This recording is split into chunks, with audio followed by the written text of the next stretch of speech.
Hello, this is Chapter 20 of Mao's Little Red Book, Quotations from Mao Tse Tung, Building Our Country Through Diligence and Frugality. Quotation number 1. We must see to it that all our cadres and all our people constantly bear in mind that ours is a big socialist country, but an economically backward and poor one, and that this is a very great contradiction. To make China rich and strong needs several decades of intense effort, which will include, among other things, the effort to practice strict economy and combat waste, i.e., the policy of building up our country through diligence and frugality. Next quotation. Diligence and frugality should be practiced in running factories and shops and all state-owned, cooperative, and other enterprises. The principle of diligence and frugality should be observed in everything. This principle of economy is one of the basic principles of socialist economics. China is a big country, but she is still very poor.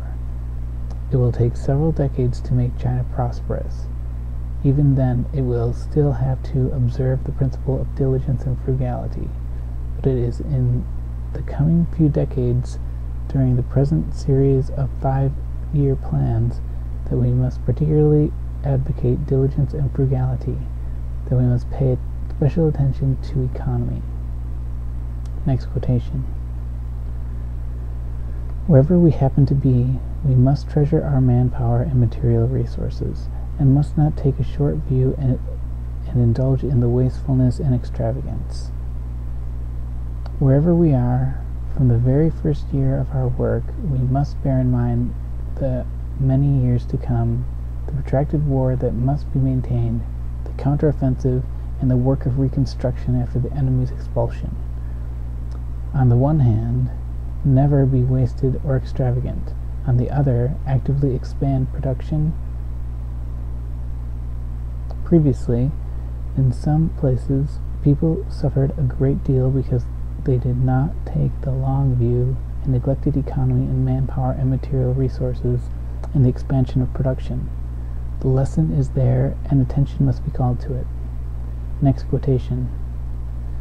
In order to speed up this restoration and development of agricultural production and industrial production in small towns, we must do our utmost in the course of our struggle for the abolition of the feudal system, to preserve all useful means of production and of livelihood, take resolute measures against anyone destroying or wasting them, oppose extravagant eating and drinking, and pay attention to thrift and economy. Next quotation.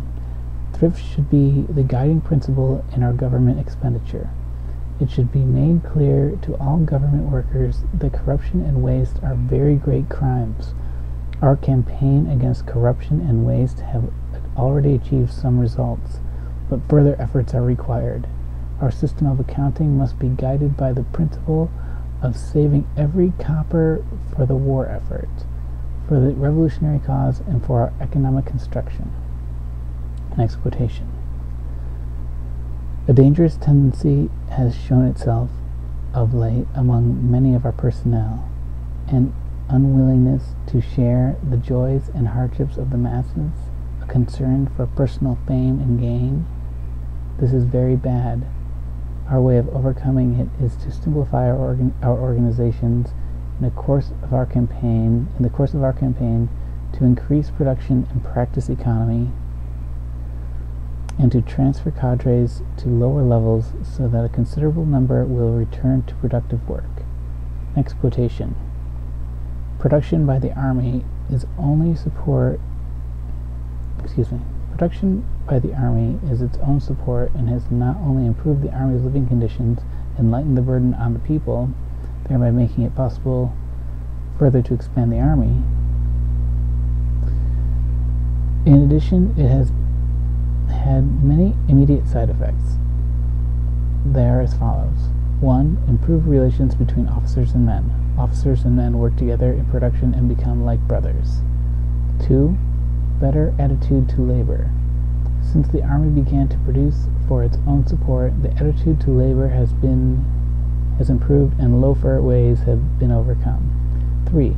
Strengthen discipline. Far from weakening discipline in battle and in army life, labor discipline in production actually strengthens it. 4. Improve relations between the army and the people. Once an armed force begins to keep house for itself, encroachments upon the property of the people seldom or never occur. As the army and the people exchange labor and help each other in production, the friendship between them is strengthened. 5. Less grumbling in the army about the government and improved relations between the two. 6. An impetus to the great production campaign of the people. Once the army engages in production, the need for government and other organizations to do likewise becomes more obvious, and they do so more energetically. Also, the need for a universal campaign of the whole people to increase production naturally becomes more obvious, and this too is carried on more energetically. Final quotation. Some people say that if the army units go in for production, they will be unable to train or fight, and that if the government and other organizations do so, they will be unable to do their own work. This is a false argument. In recent years, our army units in the border region have undertaken production on a big scale to provide themselves with ample food and clothing, and have simultaneously done their training and conducted their political studies in literacy and other courses much more successfully than before, and there is greater unity than ever within the army and between the army and the people. While there was a large-scale production campaign at the front last year, great successes were gained in the fighting, and in addition to an extensive training campaign was started. And thanks to production, the personnel of the government and other organizations live a better life and work with greater devotion and efficiency. This is the case both in the border region and at the front. End of chapter 20. Thank you for listening.